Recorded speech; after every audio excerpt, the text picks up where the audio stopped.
Kung trader ka, alam ko madalas mo nang naririnig yung bulls and bears. What about hawkish and dovish? Naririnig mo na rin ba siya? Well, sa fundamental analysis po, lagi pong ginagamit yung hawkish and dovish kung marunong ka magbasa ng, let's go, interest rates. So, pag sinabi po nating hawkish, monetary policy stance that favors high interest rates to combat inflation. Hawkish, mataas yung lipad. Ibig sabihin, tinataasan yung interest rate ng isang bansa para makombat yung inflation. While dovish, mababa ang lipad, monetary policy stance that favors lower interest rates to stimulate economic growth. Binababaan naman yung interest rate para mas magkaroon ng stability yung economy ng isang bansa. Well, pag-usapan natin muna yung hawkish. Ano bang meron siya? Higher interest rates. Kapag mas mataas po ang interest rate ng isang bansa, mas nag-a-appreciate ang currency. Ano naman ang mga economic indicators nito? Nagkakaroon ng strong economic growth, low unemployment, mas marami ang nagkakaroon ng trabaho, tas nagkakaroon ng rising inflation. And then market reaction.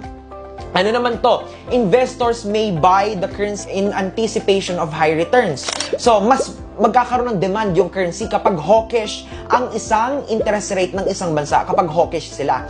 Kasi interest rate, mas mataas yung magiging return for them kapag nag-invest sila sa currency na yon.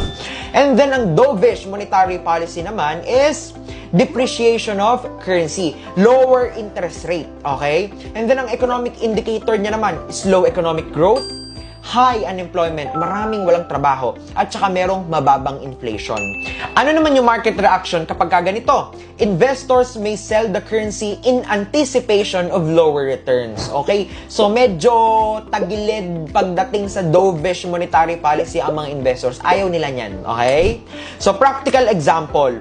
Halimbawa, yung US Federal Reserve signals a hawkish shift. Magkakaroon ng hawkish shift, indicating a potential interest rate hike in the near future due to rising inflation. So ngayon ang gagawin ng US Federal Reserve, labanan natin yung inflation ngayon, taasan mo yung interest rate kasi masyadong mataas yung inflation natin. Ano magiging impact ngayon yan kay Forex? Yung USD is likely to appreciate against the JPY, halimbawa USD JPY as investors anticipate na mas magkakaroon ng higher return yung USD kaysa kay JPY. Bibili nila si USD, ibebenta nila ni JPY. Okay, so ganun po nagwo-work yung hawkish and dovish interest rates.